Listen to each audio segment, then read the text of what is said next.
नमस्कार मित्रांनो, आज ऐकूयात कथा पुनर्जन्माची. ही सत्यकथा.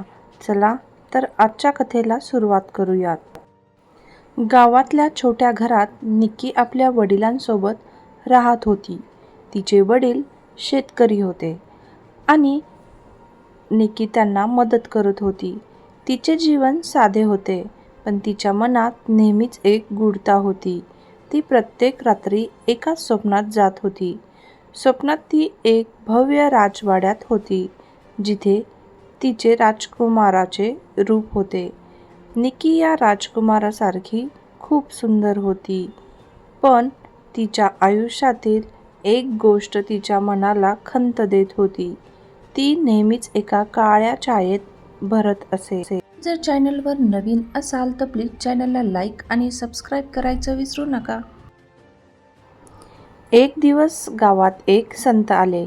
संताच्या गोडवाणीतून निक्की नेहमीची स्वप्नांची गूढता सांगितली. संताने तिला सांगितले, तुझ्या स्वप्नातील स्थान म्हणजे तुझा पूर्वजन्म. तू एक महत्त्वाच्या गोष्टीचा शोध घे. तू एक गूढ ग्रंथ शोधायला निघाली पाहिजेस. संतांच्या शब्दांनी तिच्या मनात चैतन्य उत्पन्न झालं. निक्की संताच्या म्हणण्यानुसार गावच्या बाहेरच्या प्राचीन पुस्तकालयात गेली. पुस्तकालय एक गूढ आणि शांत ठिकाण होतं.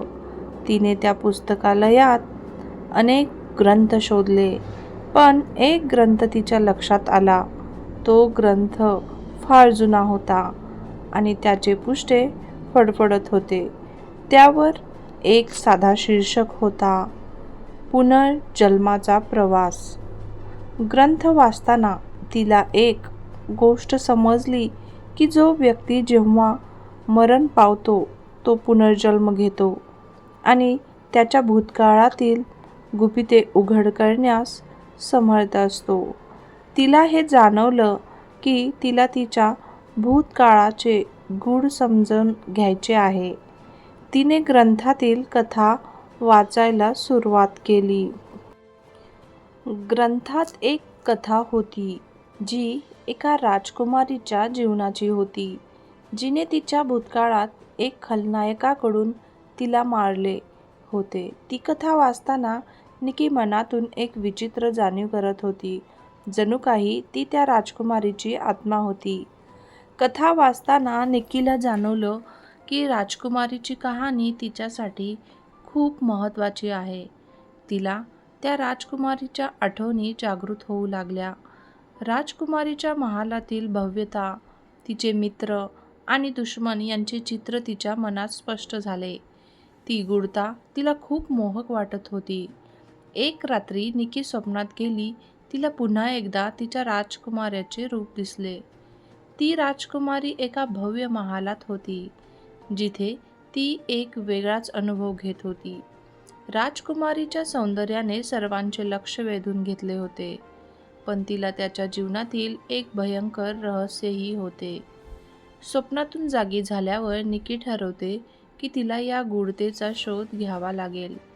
तिने ठरवले की ती त्या ठिकाणी जाईल जिथे राजकुमारीने तिचा अंतिम संघर्ष केला होता. तिथे पोहोचल्यावर तिने प्राचीन चिन्हांचा शोध घेतला, जो तिच्या पूर्वजन्माशी संबंधित होता. निक्की हळूहळू त्या ठिकाणी महत्त्वाचे संकेत शोधायला लागली. तिने प्राचीन चिन्हे आणि खुणा शोधण्यास सुरुवात केली. ती गूढता तिच्या आयुष्यात चैतन्य आणत होती. निक्की एका पुरातन महलात पोहोचली, जिथे तिने आपल्या पूर्वजन्मातील राजकुमारींच्या कहाण्या ऐकल्या होत्या. महालाच्या दारात खूप जुन्या वस्त्रांचे अवशेष होते.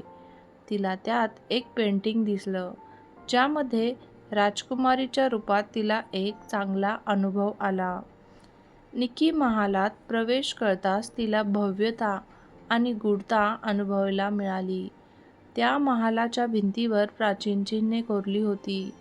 तिथे एक जादुई साधन होते, ज्यामुळे तिला भूतकाळात जात येऊ शकत होते.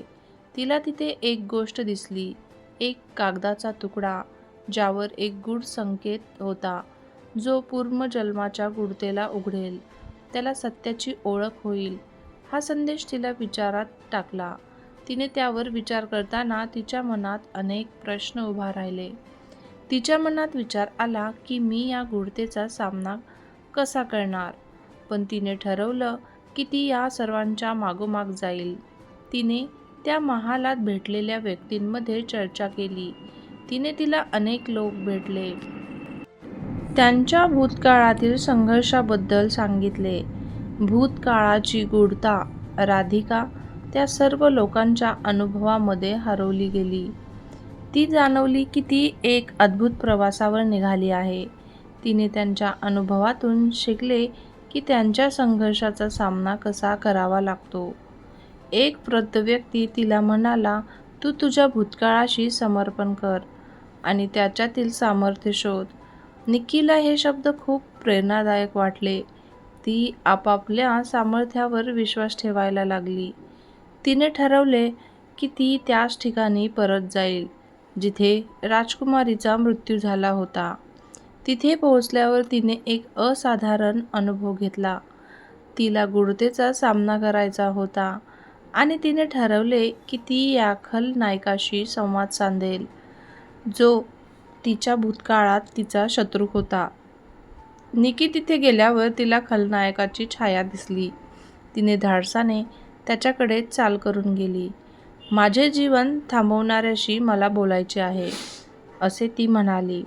खलनायकाचा चेहरा तीव्र असला तरी त्याच्या डोळ्यात एक भयंकर भय होते. तिला गूढतेचा सामना करावा लागला आणि तिने त्या भूतकाळातल्या वाईट गोष्टींचा मागोवा घेतला. तिने त्याला विचारलं, तू का माझा पाठलाग केला? खलनायकाने उत्तर दिलं, तू एक शक्ती होशील जी माझ्या सामर्थ्यावर मात करेल. निक्की तिच्या सामर्थ्यावर विश्वास ठेवत होती. तिने खलनायकाला सांगितले की मी तुम्हाला भूतकाळात हरवून टाकणार आणि यानंतर तिने एक शक्तिशाली मंत्र म्हटला. तिच्या आवाजात तीव्रता आणि गूढता होती, ज्यामुळे खलनायक मागे हटला. तिच्या शब्दांनी आणि सामर्थ्याने खलनायकाची शक्ती संपली. ती एक गूढ वातावरणात होती, जिथे तिच्या भूतकाळाच्या गूढतेवर विजय मिळवली. गावात परत आल्यावर निक्की एक नवी स्त्री बनली होती. ती तिच्या भूतकाळातील संघर्षाचा सामना करून एक प्रेरणादायक व्यक्ती बनली. तिने आपल्या अनुभवांनी गावातल्या लोकांमध्ये जागरूकता निर्माण केली. तिच्या कार्यामुळे लोकांच्या जीवनात बदल झाला. आता निक्की एक नवे जीवन जगत होती. ती आपल्या स्वप्नांची गूढता उघडून टाकली होती आणि तिच्या आयुष्यात एक नवीन अध्याय सुरू झाला होता. तिच्या भूतकाळाच्या गोष्टींचा अभ्यास करताना तिने शिकले की कोणतीही गोष्ट जिवंत असते जर तिला सामर्थ्याने जिंकता येईल. निक्की एक सशक्त स्त्री बनली, जी दुसऱ्यांना प्रेरणा देत होती. तिचा प्रवास सुरू झाला आणि ती त्या गूढतेचा सामना करत राहिली. तिचा आत्मा आता शांत होता, कारण तिने तिच्या पूर्वजन्माच्या गूढतेला समर्पण केले होते.